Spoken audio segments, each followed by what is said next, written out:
আসসালামু আলাইকুম সবাইকে। তোমরা যারা 26 ব্যাচের স্টুডেন্ট আছো, এখন যাদের টেস্ট পরীক্ষা চলছে, তোমাদের জন্য একটা কেমিস্ট্রি সুপার সাজেশন ক্লাস নিয়ে আসছি।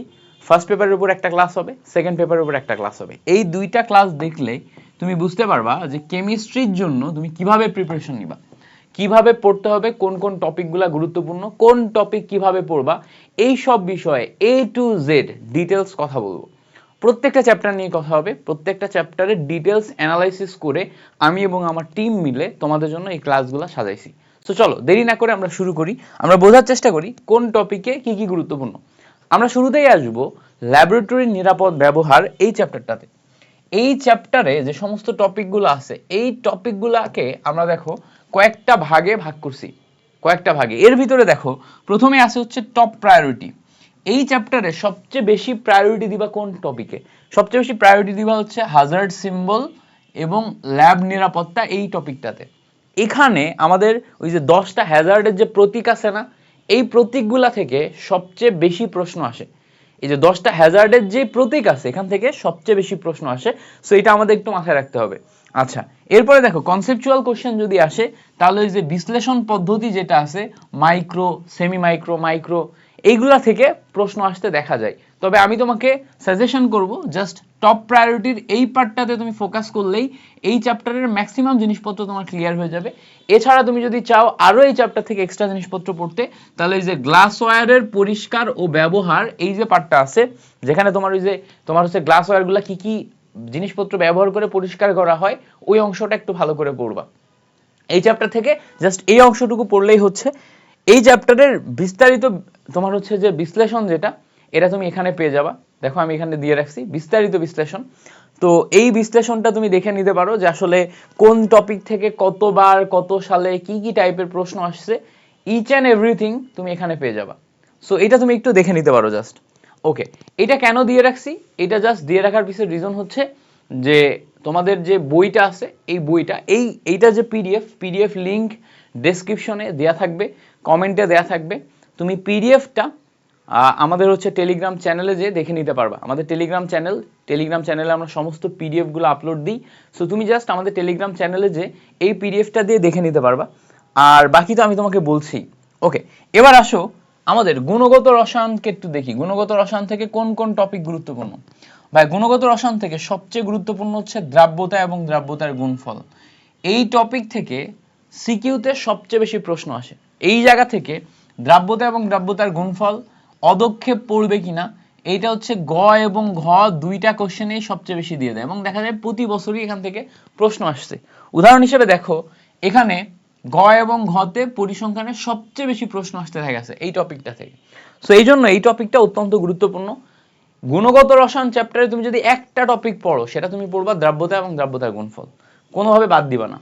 এরপরে সবচেয়ে বেশি হাই প্রায়োরিটি আরেকটা টপিক হচ্ছে তড়িৎচুম্বকীয় বর্ণালী। তড়িৎচুম্বকীয় বর্ণালী মানে কি? ওই যে রিডবার্গ সমীকরণ যেটা আছে, যেখানে একটা নির্দিষ্ট অরবিটাল থেকে দ্বিতীয় অরবিটালে, তৃতীয় অরবিটালে, চতুর্থ অরবিটালে, এগুলাতে যদি ইলেকট্রন লাফ দিয়ে পড়ে তাহলে কি ঘটে, সেটা হচ্ছে আমাদের সবচেয়ে বেশি প্রায়োরিটি।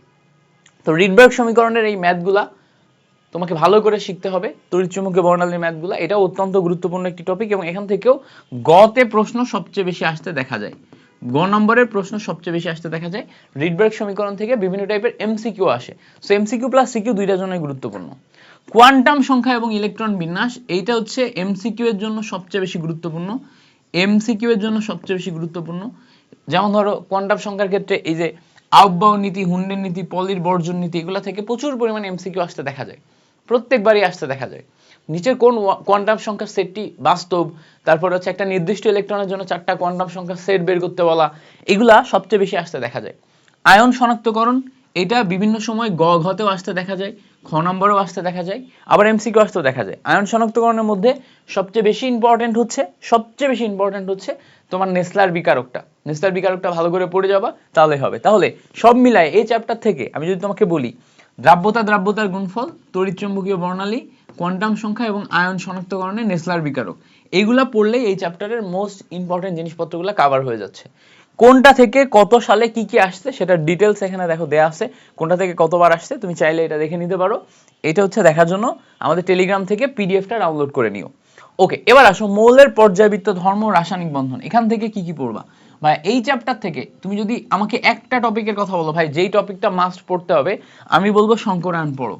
শঙ্করায়ণ থেকে প্রশ্ন সবচেয়ে বেশি আসতে দেখা যায়, শঙ্করায়ণ থেকে প্রশ্ন সবচেয়ে বেশি আসতে দেখা যায়, প্রত্যেকবারই গ নম্বরে শঙ্করায়ণ দিয়ে দেয়।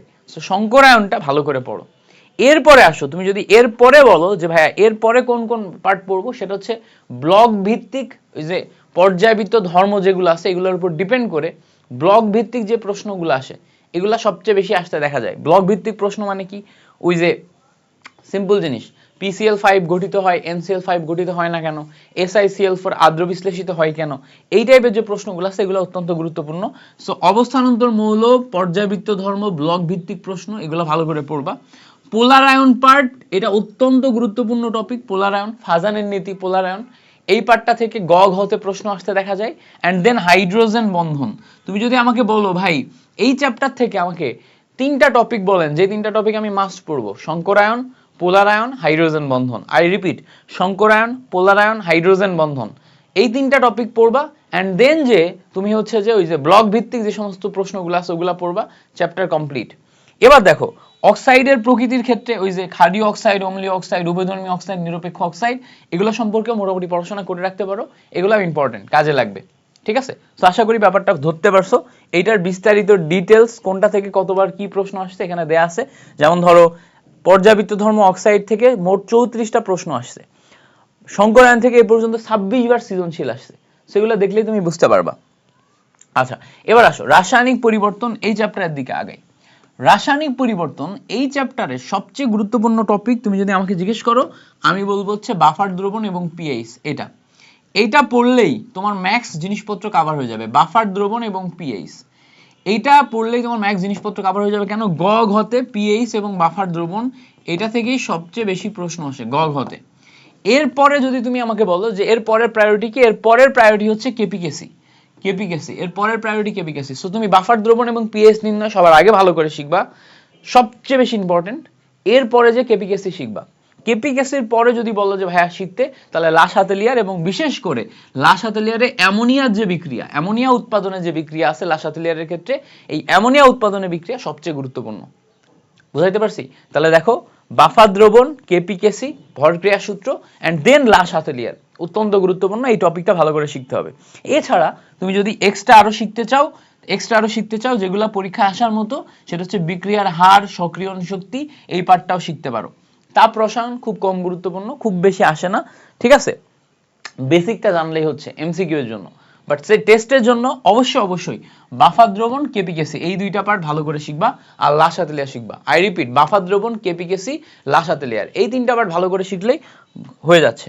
আচ্ছা, এবার আসো আমরা একটু দেখার চেষ্টা করি পরবর্তীতে কর্মমুখী রসায়ন। কর্মমুখী রসায়ন থেকে ভাই সব লাগবে না, কর্মমুখী রসায়ন বিশাল বড় চ্যাপ্টার। বাট এখান থেকে ভিনেগার এবং এই ভিনেগারের খাদ্য সংরক্ষণের ক্রিয়া কৌশল, শর্ট সিলেবাসেও এটাই পড়ানো হইতো, লং সিলেবাসেও সবচেয়ে গুরুত্বপূর্ণ টপিক এটাই।